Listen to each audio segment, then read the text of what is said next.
तो भाई एएफएफ के ड्राफ्ट कॉन्स्टिट्यूशन को लेकर सुप्रीम कोर्ट की पहली हियरिंग हो गई है। और जैसे कि आप सबको पता ही है कि जब सीओए ने अपनी ये ड्राफ्ट कॉन्स्टिट्यूशन सुप्रीम कोर्ट में फाइल की थी, तब से ही इंडियन फैंस के बीच में दो ग्रुप्स डिवाइड हो गए हैं। तो ये काफी ज्यादा इंपॉर्टेंट था कि सुप्रीम कोर्ट काफी कुछ चीजें क्लियर करे इस मैटर में। और अभी 2-3 दिन पहले की ही बात है कि एफएसडीएल और स्टेट एसोसिएशन ने एक अलग से लॉ सूट फाइल किया था इस ड्राफ्ट कॉन्स्टिट्यूशन के अगेंस्ट। तो इसी वजह से और इन सब मैटर को और अच्छे से रिजॉल्व करने के लिए सुप्रीम कोर्ट ने हियरिंग के लिए एक और नई डेट दे दी है। और जब एफएसडीएल और स्टेट एसोसिएशन ने ये ऑब्जेक्शंस रेज की थी, तभी सबको पता था कि भाई गारंटीड एक नई डेट तो जरूर मिलने वाली है। और सबको लग भी रहा था कि कहीं इस प्रोसेस में और ज्यादा डिले ना हो जाए, क्योंकि हमारी ये ड्राफ्ट कॉन्स्टिट्यूशन की सबमिशन की लास्ट डेट जो है वो है 31 जुलाई। और सुप्रीम कोर्ट भी इन सब चीजों को समझते हुए, इन सब चीजों को ध्यान में रखते हुए जो उन्होंने नई हियरिंग की डेट दी है वो दी है 28 जुलाई, मतलब कि नेक्स्ट थर्सडे। अब कुछ इंपॉर्टेंट पॉइंट जो सुप्रीम कोर्ट ने इस मैटर में बोले हैं, उसमें से सबसे पहला ये कि एफएसडीएल और स्टेट एसोसिएशन के जो भी ऑब्जेक्शंस हैं, तो सुप्रीम कोर्ट ने सीओए को ये बोला है कि इन सब ऑब्जेक्शंस को सीओए मैक्सिमम 2 पेज में समराइज कर नेक्स्ट मंडे तक सुप्रीम कोर्ट में सबमिट करे।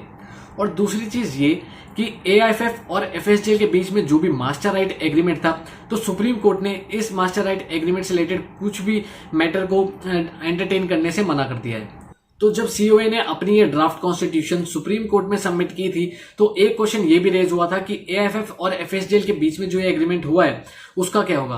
तो सुप्रीम कोर्ट ने इस मैटर में साफ कर दिया है कि भाई जो भी एएफएफ के इलेक्शंस होंगे उसके बाद नई कमेटी फॉर्म होगी, वही इस मैटर में डील करेगी और सुप्रीम कोर्ट इस चीज में कोई भी इंटरफेरेंस नहीं करने वाला। तो भाई इस हियरिंग में सुप्रीम कोर्ट ने बिल्कुल क्लियर कर दिया है कि वो भी चाहते हैं कि ये सब चीजें जल्दी से जल्दी क्लोज हो, और ताकि इंडिया को फीफा बैन ना करे, इसलिए उनकी पूरी कोशिश रहेगी कि 28 जुलाई को ये ड्राफ्ट कॉन्स्टिट्यूशन फाइनलाइज हो सके। क्योंकि फीफा की डेडलाइंस के अकॉर्डिंग 31 जुलाई लास्ट डेट है जब हम अपनी ये कॉन्स्टिट्यूशन को फाइनलाइज कर सकते हैं। तो भाई इस time Indian football fans 2 groups में डिवाइडेड हैं, वही जैसा मैंने पिछली वीडियो में बताया था, आईएसएल और आई लीग।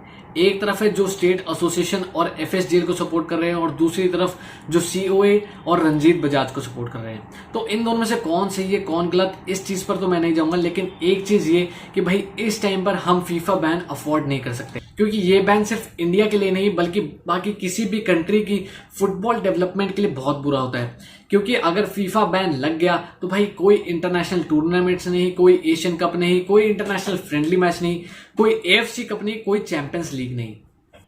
हालांकि डोमेस्टिक टूर्नामेंट चलते रहेंगे, लेकिन नॉर्मल सी बात है कि भाई कोई भी नहीं चाहेगा कि फीफा इंडिया को बैन करे। लेकिन सिर्फ बैन से बचने के लिए हम इंडियन फुटबॉल को डिस्ट्रॉय होता हुआ देखते रहे, ये भी सही बात नहीं है। तो भाई देखो, एफएसडीएल क्यों अपोज कर रहा है इस चीज को, वो एक बार को समझ में आता है, क्योंकि उनका एग्रीमेंट था और ये ड्राफ्ट कॉन्स्टिट्यूशन के आने के बाद इस चीज पे क्वेश्चन उठ गए कि उनका एग्रीमेंट कब क्या होगा। तो ये एक बार को बनता है कि भाई एफएसडीएल अपोज कर सकती है, ठीक है। लेकिन स्टेट एसोसिएशन क्यों अपोज कर रहे हैं, वो चीज मेरे को समझ में नहीं आ रही। अब ये सब स्टेट एसोसिएशन सिर्फ आईएसएल के फेवर में है इसलिए ये अपोज कर रहे हैं, ऐसा बिल्कुल भी नहीं है। क्योंकि ड्राफ्ट कॉन्स्टिट्यूशन में ऐसे काफी सारे पॉइंट्स हैं जो कि ये जितनी भी स्टेट है, उनके जो क्लब्स हैं, उनके जो मेंबर्स हैं, उनकी डेवलपमेंट के लिए काफी अच्छे हैं, और वो इन सब लोगों को पसंद नहीं आ रहे। तो भाई इस मैटर में किसी से भी डिस्कशन करने से पहले हमें इन सब स्टेट एसोसिएशन की इंटेंशन को भी समझना होगा। और अगर आप इस कॉन्स्टिट्यूशन को सिर्फ आई लीग वर्सेस आईएसएल की तरह देखते हो, तो आपको इंडियन फुटबॉल की भाई रियल प्रॉब्लम बिल्कुल भी समझ में नहीं आएगी। क्योंकि इंडियन फुटबॉल में जो प्रॉब्लम्स चल रही हैं वो आई लीग और आईएसएल से काफी ज्यादा बड़ी है।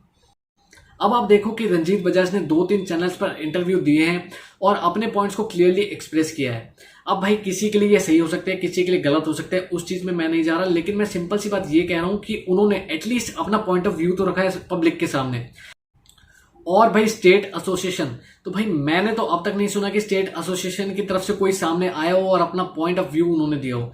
तो भाई एटलीस्ट जो भी इंडियन फुटबॉल फैंस हैं उनको वो चीजें तो बता दो कि भाई ड्राफ्ट कॉन्स्टिट्यूशन में ऐसे कौन से पॉइंट्स हैं जिनसे आप अग्री नहीं करते, ताकि हम सब जो भी फैंस हैं उन सबके मन में जो भी कंफ्यूजन है वो सब दूर हो। लेकिन अब तक तो स्टेट एसोसिएशन की तरफ से कोई भी सामने नहीं आया है। खैर सिंपल सी बात यह है कि फीफा बैन इंडिया के लिए किसी भी तरह से अच्छा नहीं है और मैं तो यही चाहूंगा कि ये सब प्रोसेस बिल्कुल जल्दी और स्मूथली हो और एएफएफ की नई कमेटी जल्दी से जल्दी फॉर्म हो और उसमें थोड़े ढंग के लोग इलेक्ट हों। और अभी भी काफी सारे फैंस ऐसे हैं जिनके मन में इस मैटर से रिलेटेड अभी भी कंफ्यूजन और काफी ज्यादा मिसअंडरस्टैंडिंग है। तो अगर आप ये जो भी ड्राफ्ट कॉन्स्टिट्यूशन इसके पॉइंट्स को और अच्छे से समझना चाहते हैं तो मुझे कमेंट सेक्शन में जरूर बताइए। अगर पॉसिबल हुआ तो इस ड्राफ्ट कॉन्स्टिट्यूशन के पॉइंट्स को मैं और अच्छे से और बेटर तरीके से आपको समराइज कर बताने की कोशिश करूंगा। तो बस दोस्तों अब वेट करते हैं सुप्रीम कोर्ट की नेक्स्ट हियरिंग का और अब हम मिलेंगे नेक्स्ट वीडियो में। तब तक के लिए जुड़े रहिए हमारे साथ। जय हिंद दोस्तों। It's not a game, it's a rich